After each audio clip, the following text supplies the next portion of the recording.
Wow, this economy is punk, right?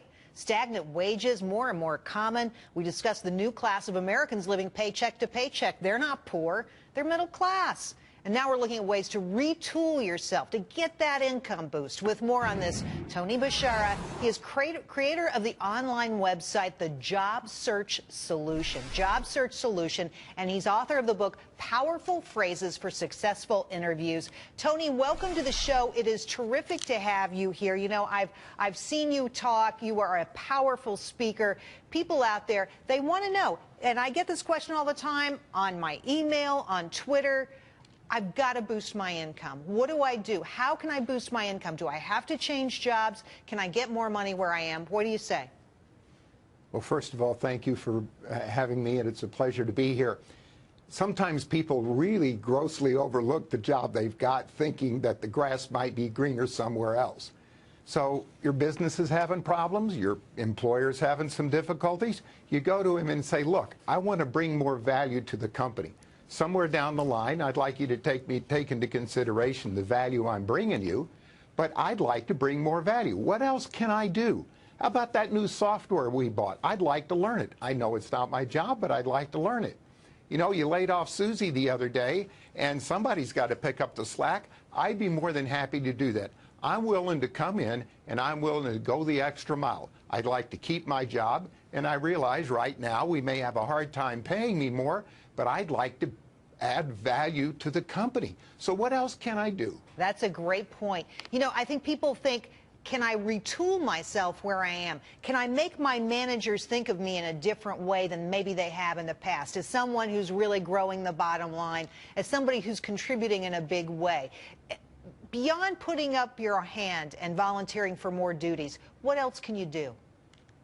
Well, first of all, go back to school and get some courses that might be able to help. Go to the accounting department and help them out. Don't ask if you can go help. Actually go do it. You know, find out what's going on with the maintenance director and if he's got any challenges. If there are particular problems, you know, there's 7.4 million businesses in the United States. They only average 16 people. 16 people. One person can make a lot of difference. So you get some really good schooling, pick up some courses and some classes that you wouldn't normally do, add value to the organization, and offer to help. Do things that you normally may not be in your department, and say, look, the survival of this company, quit thinking like an employee, think like an owner. And what goes on to the owner in the owner's mind? Survival. Stick around. Let's survive. So what can I do to help the organization survive?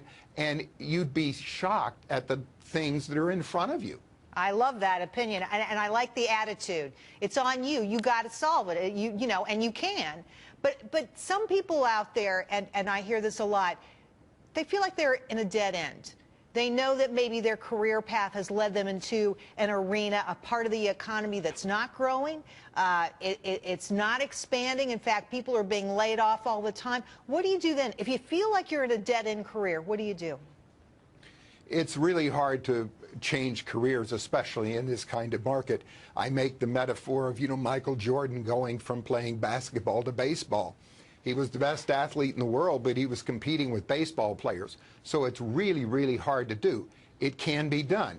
You need to be prepared for a number of things, though. You're going to probably have to take a job that is at a lot less money than what you're presently making.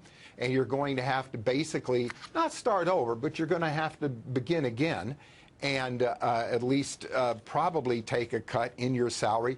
And you're going to have to probably work harder than you're used to working.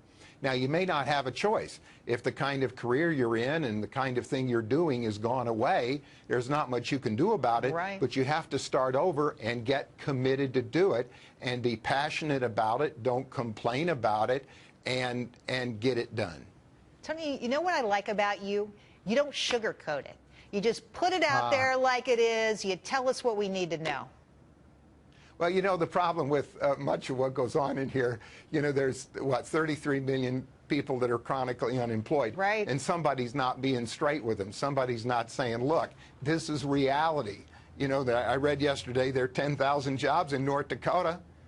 Well, right? there are jobs there, and lots of people will If you're say, willing to well, I don't move. want to leave.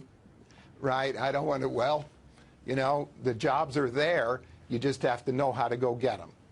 The jobs are there. You just have to know how to go get them. Tony, you got to come back. Yep. Enjoyed talking to you. Thank you so much. I'd love to.